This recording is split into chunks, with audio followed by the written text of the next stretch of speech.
Hi, I'm Steve Acuna, your host of the 30-Minute Sage, your source of practical advice to move forward through corporate and life changes. I come to you as a certified professional in change management and life coaching with over 25 years of boots on the ground and leadership experience that spans 5 corporate industries. This podcast explores the challenges of leading corporate teams through change with the audacious goal to apply techniques and wisdoms that go well beyond the workplace and into daily life. Along the way, I will share my successes and failures, my learnings and my truths as I continue to transcend corporate life and apply my personal mission to raise consciousness that activates the power of our human community. Welcome to the 30-Minute Sage. Now let's get started. Welcome to Episode 10, Workplace Control Issues, Fear 2.0, and Leading Others Beyond Limits. Hey, before we get into the content, let's talk about the format of the podcast. First off, the podcast is casual, so it's like a conversation. This cuts down on heavy production and helps me to focus on sharing and content. In this episode, I'll talk about expressing excessive control in the workplace, a deeper dive into workplace fear as a contributing factor, and what it takes to go beyond these limitations to unlock new possibilities. It's my hope that you test these ideas and apply what makes sense to your situation, that process I call finding your inner sage. As always, I will share a takeaway for each segment so you have something you can reflect on afterwards. And please don't forget to send comments, hit the like button, and share with others to promote the podcast. Finally, this podcast is not therapy. Change management can be emotionally charged, and if you're not emotionally okay, please seek the professional assistance you need. Professional therapy has helped me and my family through tough times, so remember, it's okay to not be okay.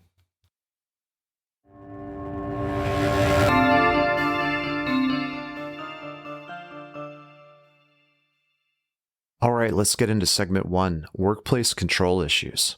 So with this topic, you got to wonder, what am I getting at? Well, it's about the behavioral response of control and when it becomes excessive in a workplace environment or for a project or an effort. In my experience, there's a lot of factors here that contribute to excessive control, and some of them are very warranted. Very important to support and uphold. The first one, of course, is time. We don't have a lot of time, but we are, held to a certain deadline or something that's critically important for a business strategy. A lot of times really interesting behaviors come out, and control can be one of those behaviors where an individual feels that things are not moving as quickly as they should. People are not responding to expectations. And so some individuals may find that having control or forcing a direction or ensuring that people are in compliance to a situation is the way to go when it comes to that particular effort or project. And I'm going to say this, in some cases, it's very true that it should go that way. If it's a safety related issue or a regulatory requirement or things that you really don't have a lot of room for negotiation on, these are the kinds of things that seem to work okay with having a little bit more of control or a degree of direction setting that's really much more about compliance. There's other aspects too, with safety. It could very well be about, it could be a manufacturing situation where you're building an airplane or something like that. I would hope that you'd have a lot of control over the outcomes of those particular work efforts to ensure that we have the level of quality that all of us deserve for our own personal safety, that type of thing. So time can actually start to create a situation where the constraints are there. And as the constraints are there, they start to show up in behaviors that people exhibit, specifically those individuals that are running projects or leading efforts or leading organizations. So just consider that as kind of the starting point for it. The level of requirement, as I mentioned, is really critically important. And we need to understand, is this a compliance type of situation where we must do this or people could, get hurt? Or is this something that we can negotiate a little bit more, bring people in, get involvement so that people feel a little bit more invested in the outcomes and the direction setting, as well as supporting the outcomes after the project is implemented, whatever those changes are.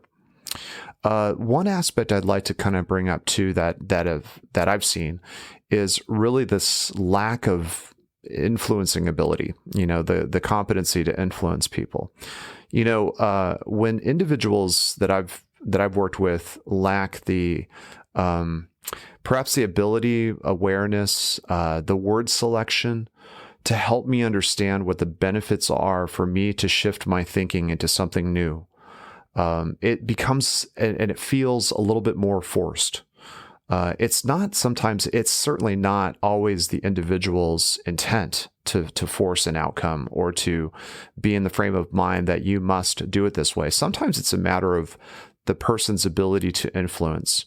So if you lack influential skills, which means that, the benefits of situations or jumping into somebody else's perspective to understand what's in it for them, if that kind of muscle is a little bit weak, it's okay. I mean, being aware of it is the first step of knowing that it's important, but it's also a part of the aspect of people understanding why it's important for them to respond differently or to be different in this new environment or new project or new implementation. So the lack of influence is something that I've found as an interesting situation where people just don't have the selling skills. So if you're one of those individuals, there's a lot of folks that struggle with selling because it's not in their nature. But I do think it's important to know how to sell, how to bring up the benefits of something that's new, and why it's important to invest into it. And that vision aspect of it is really affected by the ability for the individual, the leader or the project manager or individuals in the work effort itself to bring forward those benefits so that people understand the whys, okay? And a lot of it comes down to the what's in it for me type of stuff where we associate this work to something that's important to us as individuals, okay? So lack of influence and the skill set of that, it needs to be invested in.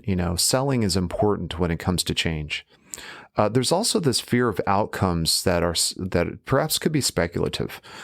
Fear of outcomes is something I'm leaving to the second segment here, which is Fear 2.0, which really kind of dives a little bit more into the experiences I've had about certain fears that people kind of have inside. And as a result of that, there's certain behaviors that come out, and control could be one of them. So for instance, just a little tidbit here before we get into segment 2, but the fear of failure is a big one. And a lot of times fear of failure can also produce certain behaviors that seems a little bit unnatural in some cases because of stress or the anxiety that's created when somebody feels as though something's not going well or it's going to fail. Okay, so that's an example of it. There's others, though, that I want to dive into in the second segment, just based off of my own experiences and what I've experienced. And also, I've felt these things. I've also been in that situation where I've had to contend with my own thinking around fears and how my behaviors are showing up in regards to those fears. Okay, so it's really important to kind of keep that in mind. There's a fear component here that I'd like to dive into that's really, really key. Okay, so what do we do about this? How do we start to formulate a way for us to understand, a different environment or create a different environment rather? Well, first off, there's some things that are very simple that you can do, and they're well practiced in many organizations. The first one is creating guiding principles. Now, guiding principles before you actually kick off an effort really kind of tie into what's the highest level of agreement that everyone can come to in regards to the importance of an effort. An example, that's very an old example, obviously, and in some cases, it could even be a little controversial sometimes. But sometimes, when we think about the customers, and some companies, it's a very old statement, but the customer is always right. I don't know if that's always the case, depending on the circumstances or the product or what the situation is for a customer's safety or what have you. But in any case, if you have a customer that is complaining or needing something from you, and given your product, your business, and what you are actually promoting in your culture, that statement could be very, very beneficial for everyone to agree to up front before we actually get into a project situation, so that everyone understands that that's our bedrock. That's what we're going to essentially base a lot of decisions, and we're also going to negotiate within the confines terms of that particular guiding principle. But guiding principles are really meant to help with negotiations, so that if there's folks that really don't feel as though things are going well, they have a way to address them through something that everyone can agree on. Okay, so take some time and develop some guiding principles. It's not always great to have a ton of them, but having 5 to 10 at the most, I would say even 10. That everyone can understand that this is why we are together and this is why we're working on this together. Okay, guiding principles critically important, and again, they are the highest level of agreement that you can establish across all of the individuals involved, which helps to alleviate the tension and anxiety, and also starts to really kind of manage some of the behavior. Because without guiding principles or agreements, then the control component starts to come into play a little bit more, because that agreement hasn't been expressed up front. Okay, so that's why I bring that up as a key component. Listen and involve. Okay, by listening and involving those that are a part of the project, you're actually starting to negotiate up front by just understanding where people stand when it comes to the outcomes of this effort or some type of change. Okay, so that means actually listening. That means actually trying to incorporate the ideas of those individuals into the guiding principles or into the project planning.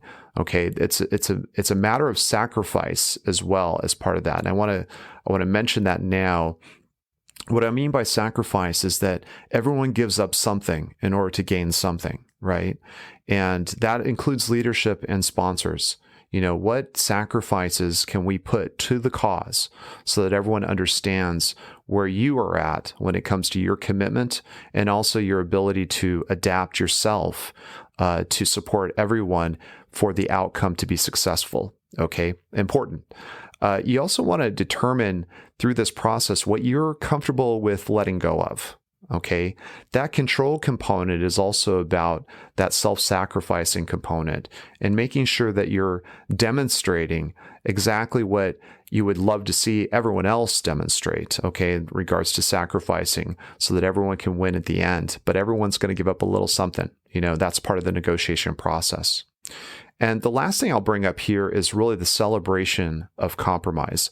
When individuals have to find a way forward, and when there's disagreement or control is coming up, and we're trying to find ways to alleviate those types of behaviors based off of these guiding principles and things like that. It's important when negotiations create a situation where people feel as though they're getting somewhere. And when that happens, you got to call it out. You got to celebrate it. You got to take the time to acknowledge those individuals that have made the sacrifice, have released a little bit of their, perhaps their controlling nature to support an innovation or growth of ideas within the project team. Okay. So these are the key areas that I've experienced. And there's probably more that I can think of, but I mean, these are the main ones that I kind of go in thinking about up front when it comes to new efforts. And this is all within the workplace, but of course, similarities happen in our daily lives. These principles can be applied in many ways across our life, which includes our workplace. So this brings me to takeaway number 1. When leading others through difficult change, it's not about shutting people down and winning all the arguments. Leadership is about setting aside your assumption that you alone have all the answers. So again, when leading others through difficult change, it's not about shutting people down and winning all the arguments. Leadership is about setting aside your assumption that you alone have all the answers. I hope you found this segment helpful. Our second segment, Fear 2.0, builds on these concepts, so I look forward to you joining me in the next one.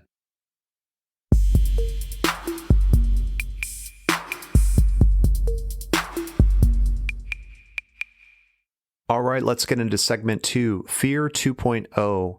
This is a continuation from our first segment, Workplace Control Issues, where we talked a little bit about fear and how fear can actually create an outcome of controlling behaviors in a situation.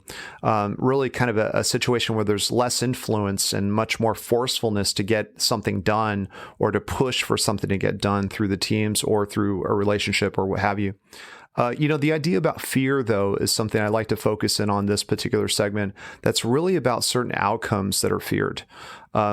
Now, just backing up a bit, in episode 8, I talked about fear as well. And that was kind of like the fear 1.0, if you will.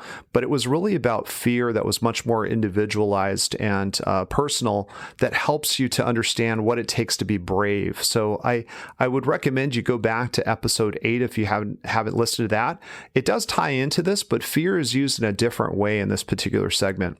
This is much more about the behavior of controlling outcomes or really kind of pushing for things without the inclusion of ideas from others, or maybe even it stifles creativity, that type of thing. So one of the things I want to talk about with fear are things that I've experienced in regards to what creates certain behaviors. And in this case, I'll just use control as controlling behavior as the example. There are a lot of different reasons why an individual might fear certain outcomes and what those outcomes are based off of personality type and experiences the individual has, maybe even baggage they carry on from previous jobs, or maybe even, quote unquote traumas that they've had in the past create certain responses under certain conditions. And when you have constraint conditions, like you don't have a lot of time, or, you really want to get people onboarded and you just don't want to invest the time, those kinds of things create that feeling of control over the situation, which could be excessive. And it could also affect morale and the way people feel about contributions of their work in a project or an effort, or even in relationships as well, as I like to expand on. It's not always in the workplace. In this case, I want to talk a little bit about some of the fears that I've seen that have actually created kind of behaviors, bad behaviors sometimes, about controlling circumstances. The first one is the fear of failure. I have this one. This is one in particular that I have to pay attention to, because I really don't like to fail on things, especially if there's a chance to not fail. And I want to try to explore as many options as I can to make sure it's successful. And this is something that's kind of hardwired in my personality and the way I think about things. But that fear of failure also could promote bad behavior in myself if I were to feel as though something was not going to work out and it was up to me to make a difference. In some cases, that is, in a lot of cases in my past, that's been an incorrect assumption. And actually including people in situations where failure is looking like something that's a potential actually energizes, and a lot of times can create new solutions that I've also learned from that process of including others in that situation, rather than just me taking control and pushing or trying to insist on certain things get done a certain way. Another concept here is the fear of not being accepted, which can also impact the degree of control that you put on a situation. And a lot of times when you're promoting things that are risky or no one really buys in, but it's something that that risk needs to be taken because taking the risk outweighs staying the same. Those kinds of things can also test one's ability to stand alone and to not be with the crowd, and to not basically feel as though, the crowd's acceptance of you as an individual is what's most important. But I do recognize that is a dynamic, though, that I've experienced in my past with team members and folks on my team, myself, and somewhat myself. This one doesn't resonate as much with me, but I do see it in other leaders, and it is something to contend with. The other is the fear of instability. This whole concept about getting a process just right, or having done something the same for a long period of time, and then injecting some kind of change that's going to create instability. It creates a fear. It creates a need to, in some cases, it creates a need to protect how we have done things before, because we know that the outcomes are predictable, because we've had that experience with those processes or ways of thinking or what have you.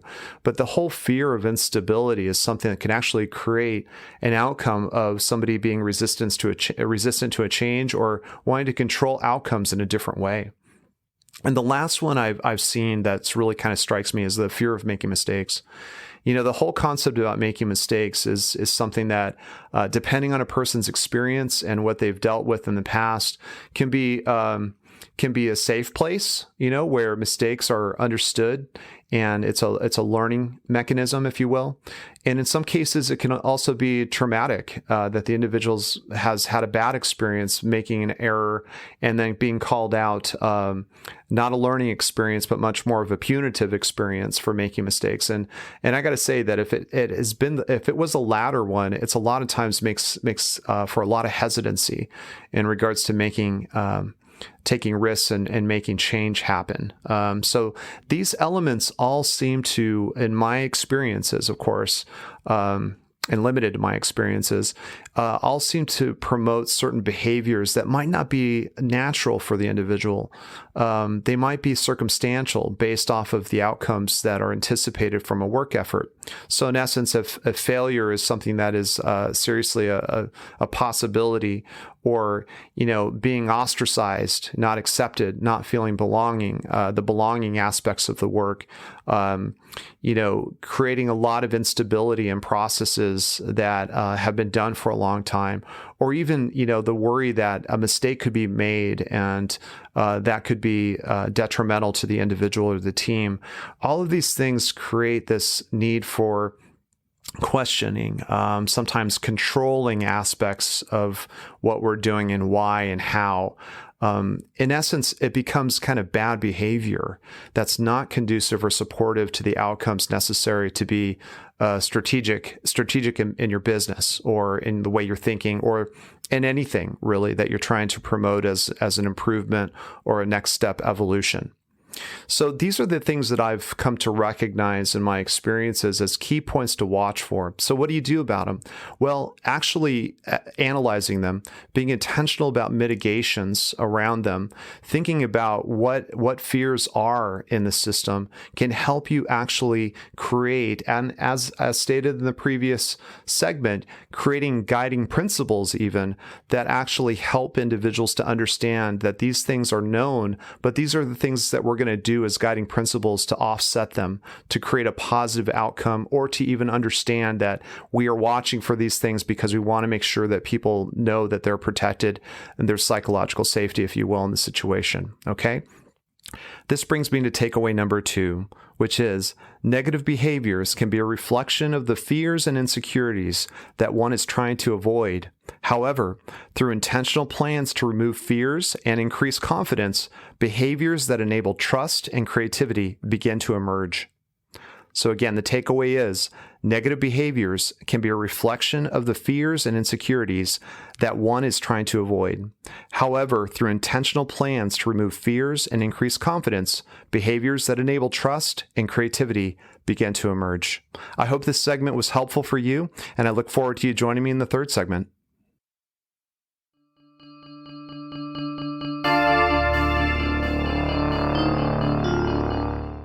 All right, let's get into segment 3, leading others beyond limits. This is an interesting segment for me because it's really about the limits that I'm going to focus in on. And one in particular, I'm going to talk about perfectionism and how that affects you as an individual, can affect you as an individual, also can affect the team and the constraints that the team feels in regards to trying new things. So that's the point of this particular segment. But I want to tie in, first of all, a few of the fears from segment 2. A lot of these things about perfectionism can be tied to fear as well. And I want to get into that a little bit. We talked about 4 fears: fear of failure, fear of not being accepted, fear of instability, and the fear of mistakes. I think everyone can probably identify with some of those, if not all of them, when it comes to fear that makes you feel like you have to have, extra control over a situation or over others, if you will. But I think it's really important to kind of tie this back to some of the drivers of what creates some behaviors that I've seen, at least from my experiences. I'm gonna hone in specifically on the last one, which is the fear of mistakes. Earlier in my career, the fear of mistakes was paralyzing sometimes, because every time that I made a mistake, it was an event, right? It turned into something. Some of these are really kind of poor, really bad experiences that I had. just in trying to learn what business was all about, how to operate, how to work with other people, how to deal with different manager styles at that time. And, sometimes individuals were really punitive when it came to mistakes in my past. And those kinds of traumas, kind of create this this anxiety, that can create some anxiety around mistakes. I had all of that, and to the point where, I would wake up in the middle of the night, worried about something I couldn't remember, whether or not I did something, and I was thinking, oh no, did I make a mistake? And, I would actually stew on those kinds of things, and it was really, really difficult to get through all of that and recognize, that it's not the end of the world, but in my mind, it felt like it, because there was so much pressure on my situation to just be successful because of where I was just getting my career started. And so there was this real effort and a lot of energy put into worry about mistakes for me. And it was reinforced because, I think that managers at that time recognized that it brought the best out of me too. And so it's just this difficult paradox where it's like, I worked my best under those circumstances because I did the extra, but at the same time, it really hurt me on the inside. It caused a lot of anxiety and stress. And I see that happening around folks that I work with even today. And so I can relate to some of those circumstances that people are feeling, or the situations that they're feeling. So this whole concept about fear of mistakes creates this nature of perfectionism. Trying to make sure everything is just right, so that you don't get caught with anything that was an error or something that could have been prevented. The sad thing about it is that it really does stifle people's ability to innovate and to take some risks. It stifles the learning of an organization as well, because that perfectionism is only going to be about those things that are completely under control today, meaning that if you can make them perfect, it's probably because you know them best. And things that are brand new or innovations for a business or a new product, you aren't going to have that history. You're not going to know them as well. So as a result, it could create situations where you have an anxiety level that really is not being supported to be reduced by leadership if the culture is like that in a business. Okay, so now don't get me wrong. I think that some things that I would like to see more closer to perfect, if you will. It's like, come tax season, I'd like to see that my accountant that does does the preparation is pretty close to perfect, right? I mean, I want to see that. If we were in a situation where somebody was building an airplane, I would like to see that the perfection is pretty much almost there, if not there, in many cases, because or at least within the tolerance of what would be called perfection, because safety is involved, right? My safety, the safety of my family that might be flying in that plane, those kinds of things, so there's a little bit of this contradictions in the fact of perfectionism. What I'm talking about is the stuff that's not going to hurt someone or cause an injury. I'm talking about just day-to-day stuff sometimes that creates anxiety, that feels as though that communication that you feel like you could have written differently or done something different with should have. It feels like building a plane, right? That's what I'm talking about. So those are the kinds of anxieties that really created a lot of challenge for me in my early days, and still do on occasion. I have my bad days, and all of a sudden I have the stress about it. I have to remember, right? I'm not perfect. Nobody is. So that's just something I've come to realize. So what do we do about all of this? Well, first of all, taking a deep breath and recognizing no one's dying, no one's bleeding. It's not that important to the point where you are losing sleep and your health is going down the drain. The reassessment of that has to be done by the individual, though. I got to a certain point in my career where I recognized that I didn't want to have a heart attack at 50, right? I wanted to be healthy. I wanted to also be somebody who was not jaded or burnt out beyond belief, when it comes to a job. So I had to reframe a lot of my thinking around perfectionism to the point of knowing that it wasn't really that important. And here's where it started. I was working for a very large tech company that's very well known. And my boss pulled me aside because I was just going through some stuff, the family stuff, and he knew about it because I was having to take some PTO time or personal time off to deal with family things. And so he knew all that was going on. And he also recognized that I was really working hard, after hours on the weekends too, because I really wanted to just land this project and this work effort really well. And I was excited about it. I was so excited about it, I had endless energy for it. So it didn't feel like work to me. So it was actually fun. But he also gave me some advice, gave me some feedback, and started with, hey, I have some observations I just want to share with you, and maybe some advice as well. And I said, of course, yeah. So he pulled me into his office, and he said, you're working really hard. The work that you're doing is phenomenal. It's really amazing what you're getting done with all the stuff that's going on. And so thank you for that. And I was like, yeah, of course, it's my job, right? But what's the point? What are you getting at? Is I'm waiting for that next statement. And he says, to be honest with you, Steve, your 80% in this job right now and what you're doing is the equivalent of most people's 100%. So you don't have to work so hard for that 20%. I'm asking you to relieve yourself from that so that you can take care of other things and not be concerned about what I believe and what I know about your work and performance. And I thought that was one of the biggest, greatest gifts, that a manager could give me at that time, because I was really struggling inside, but I wasn't wanting to show it. I didn't want anybody to see me sweat, right? I can do it. I can handle it. It's that whole fake it to make it kind of attitude that I had back in those days years ago. But it wasn't, I was faking it, but it was starting to really kind of take a toll on me, and my sleep and everything else. And it was not healthy. But, when he said that, it made me reframe my work and what I considered good work, right? So it actually reduced my level of personal perfectionism, if you will. And why is that important? Because that personal perfectionism was also something that I kept in mind when I was managing my team at that time as well. And I know that I was probably, kicking the tires a little too much with folks that really could live up to an 80%. And that 80%, by the way, is better than, industry standard or our competitors.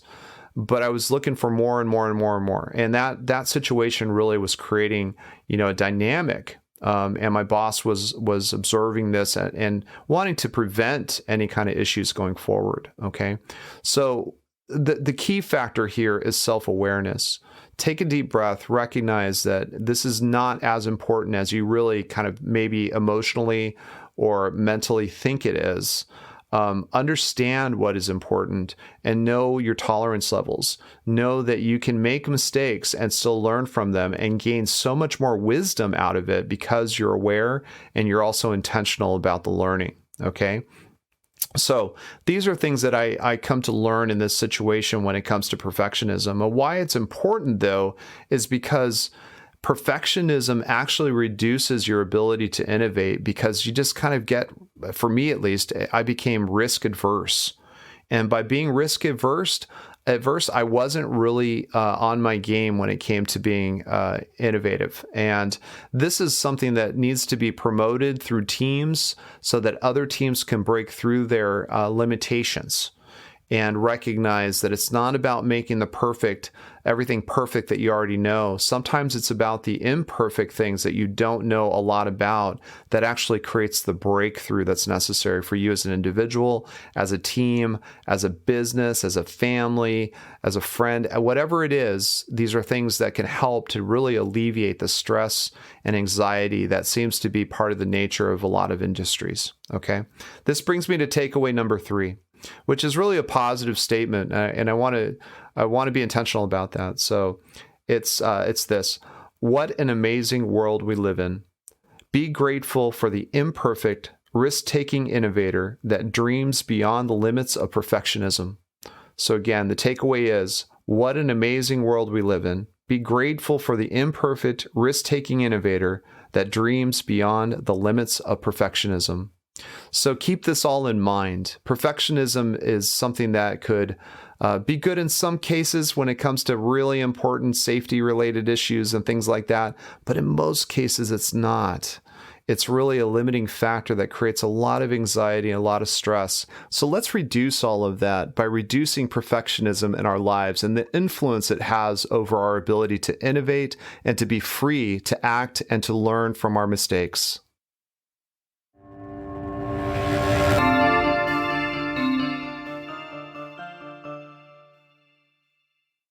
All right, let's go ahead and summarize our episode.